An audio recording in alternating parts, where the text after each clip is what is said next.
भयहरं सर्वलोकैकनाथं।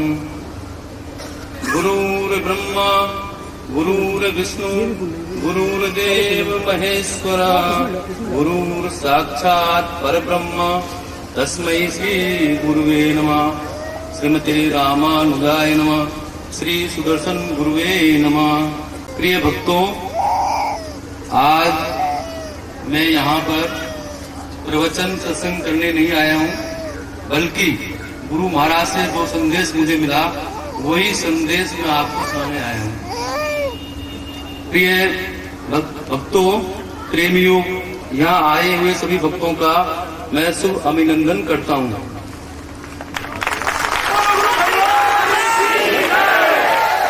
शुभ अभिनंदन इसलिए कह रहा हूँ क्योंकि मानव का यही सुख, मानव जीवन का लक्ष्य या शुभ कर्म यही है जो आप लोग इस समय भगवान का कीर्तन, उनका नाम गुणानुवाद कर रहे हो। कलयुग का धर्म केवल कीर्तन है। कलयुग में भगवान की प्राप्ति केवल नाम से ही होती है। जितने भी हमारे शास्त्र पुराण हैं उनमें सभी उल्लेख आया है कि कलयुग केवल नाम आधारा सुमर सुमर नर उतर ही पारा। कलौ केवल कीर्तनाथ। कलयुग में केवल भगवान कृष्ण, भगवान नारायण के कीर्तन से ही भगवान की प्राप्ति है। यही मानव का सत्कर्म है। असली कर्म जो है, गीता में कर्म की व्याख्या की गई है।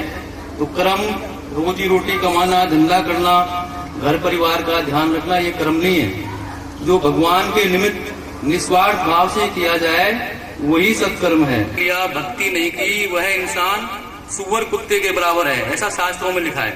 84 लाख योनियों में मानव की योनि सर्वश्रेष्ठ योनि मानी गई है, क्योंकि इसमें कर्म करने की विशेषता है और सभी योनि अच्छे सत्कर्म कर सकते हैं।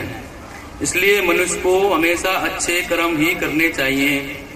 भगवान ने कहा है कि ममेवांशो जीव लोके जीव भूता सनातन है। ईश्वर अंश जीव अविनाशी। जितने भी जीव हैं इसमें मेरा ही अंश है।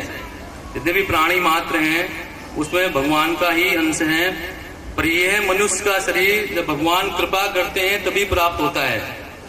धर्म, पुण्य, यज्ञ, तप करने से शरीर, मानव का शरीर प्राप्त नहीं होता है, ऐसा शास्त्रों में उल्लेख है।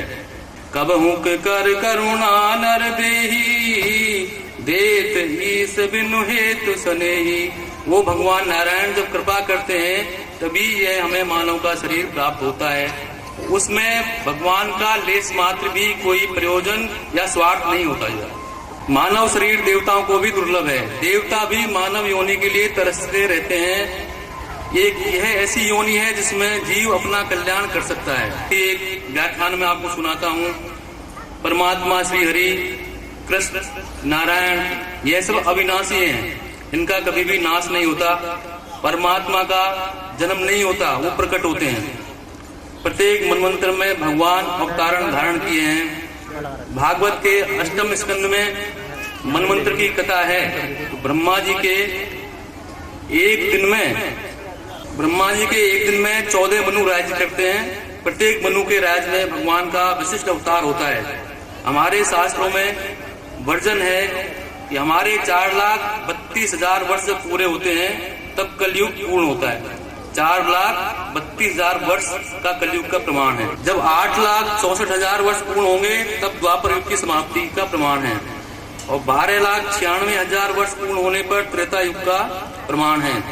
हमारे 17,28,000 वर्ष पूर्ण होने पर सतयुग की समाप्ति होती है। इस तरह इन चारों युगों की समाप्ति पर जब 1000 बार होती है तब ब्रह्मा जी का एक दिन होता है। अब अंदाजा लगाइए ब्रह्मा जी की आयु कितनी है। इस तरह जब 100 वर्ष पूर्ण होंगे तब ब्रह्मा जी की आयु पूर्ण होगी।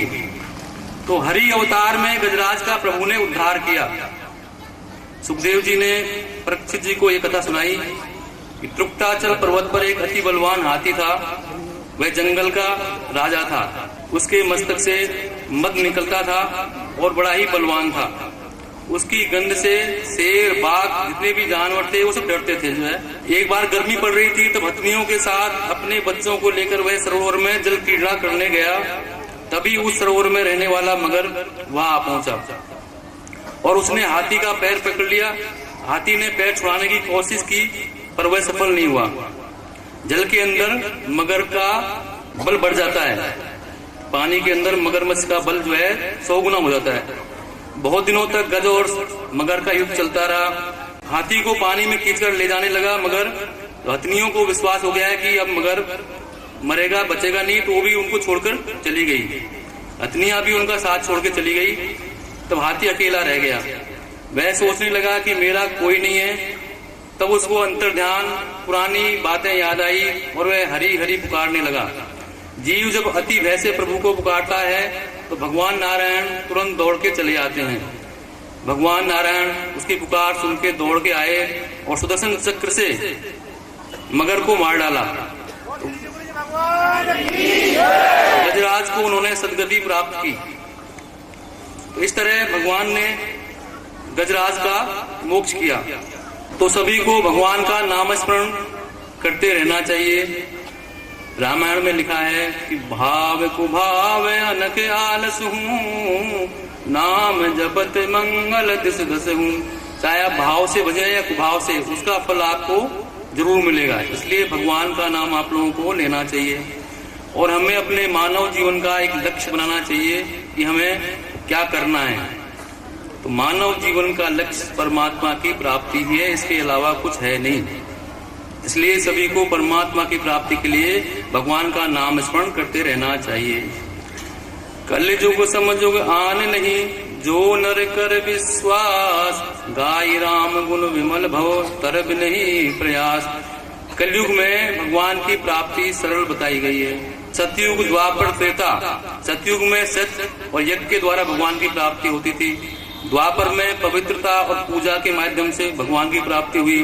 त्रेता में तप के द्वारा, और कलयुग में सिर्फ नाम के द्वारा ही भगवान की प्राप्ति है। ऐसा गीता में भागवत में प्रमाण है।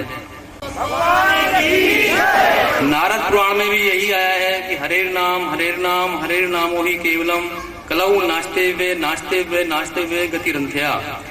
गुरु ग्रंथ साहब में भी यही लिखा है कि नाम निरंजन नीर नारायण, रसना सिमरत पाप विलायन। नारायण कहते नरक न जाई, नारायण सेव सकल फल खाई।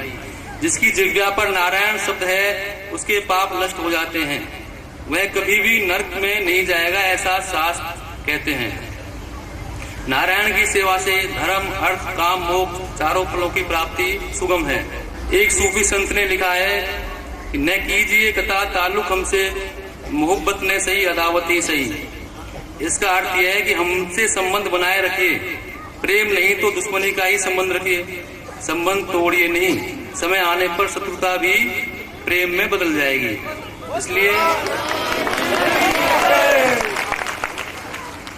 हरि व्यापक सर्वत्र समाना, प्रेम के पकट हुए में जाना। बारी मत घृत बरु सिकता ते बरु तेल, बिन हरि भजन भवत रहूं यह सिद्धांत अपेल।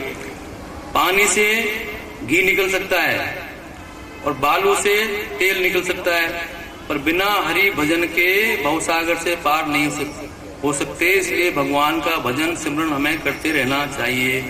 भगवान राम जब लंका से विजय करके आए अयोध्या, तो उन्होंने हनुमान जी से कहा कि हनुमान जी, आप इतने दिन आपने कष्ट पाया है, इतनी मेहनत की है, तो आप अब विश्राम करो।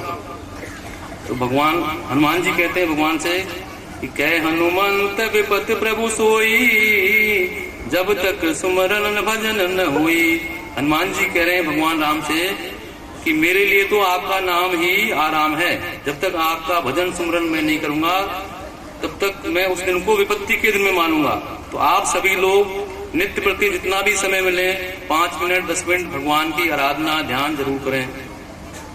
गीता में रामायण में 4 प्रकार के भक्त बताए गए हैं। एक है ज्ञानी, जिनको ज्ञान प्राप्त हो गया है और ज्ञान प्राप्त करना चाहते हैं, वो ज्ञानी भक्त श्रेणी में आते हैं। एक है जिज्ञासु, जो जिज्ञासावश भगवान की पूजा करते हैं कि देखते हैं पूजा करने से क्या प्राप्त होता है। एक भक्त है अर्थार्थी, वो खाली भौतिकवाद की वस्तुएं ही प्राप्त करना चाहते हैं, इसलिए भगवान का भजन करते हैं। और एक चौथी श्रेणी में आर्थ मतलब दीन, दुखिया, जो परेशान है दुखिया है, वो दुखी में भगवान को याद करता है। पर जो जिस भावना से करता है उसको उसी का फल प्राप्त होता है। जब भगवान